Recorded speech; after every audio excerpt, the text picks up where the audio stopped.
Bonjour à tous et à toutes, c'est Badam pour vous présenter une fois encore un nouveau Sapin Sujet.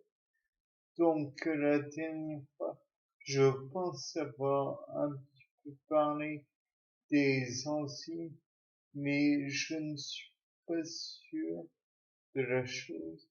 Néanmoins, dans la coprophagie, donc les enzymes ont peut-être pas assez de temps dans le corps de passe pas assez de temps dans le corps de l'individu, donc finissent finalement la l'hydrolyse ou les autres peut-être les oxydations, peut-être les transferts, peut-être les hydrolyses, les gaz et autres. Bon, je ne sais pas. Je demande à voir ce qui se passe, particulièrement dans les fesses de lapin, par exemple. On pourrait prendre un lapin et particulièrement ses excréments et puis voir les hydrater de telle façon à en voir le contenu. Peut-être que en laissant vieillir le contenu plusieurs plusieurs heures, celui-ci va être différent. Peut-être va-t-il s'enrichir en une substance ou alors produire des substances qui vont se dissoudre dans l'eau. Euh, Peut-être que par la suite, on pourrait aussi envisager le fait qu'il y aurait enrichissement des sels en éléments protéiques et donc passage d'un individu à un autre, donc protéines augmentées.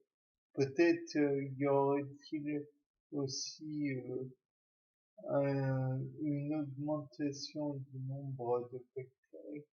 Et qui dit augmentation du nombre de bactéries pourrait aussi dire que ces bactéries vont dissocier encore plus les éléments dans les comment dire les fesses.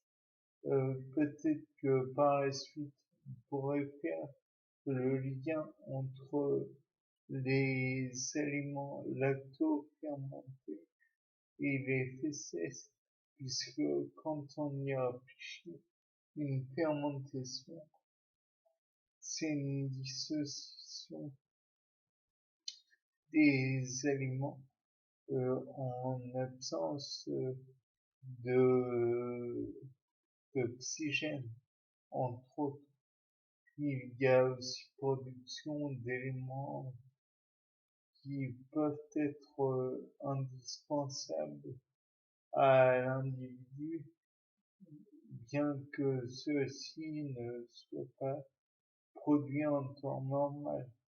Peut-être peut-on rappeler que le vin rouge, par exemple, possède des éléments qui ne seront pas présents en d'autres temps. Il est toujours possible aussi de considérer que certains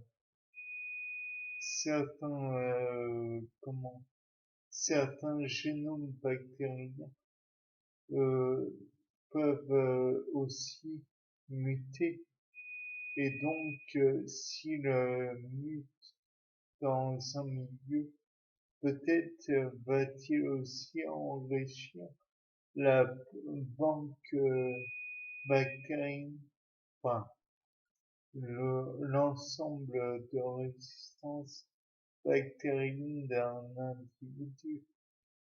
Et donc, s'il enrichit le bip bip est gênant, mais désolé, je ne peux rien faire. Donc, en enrichissant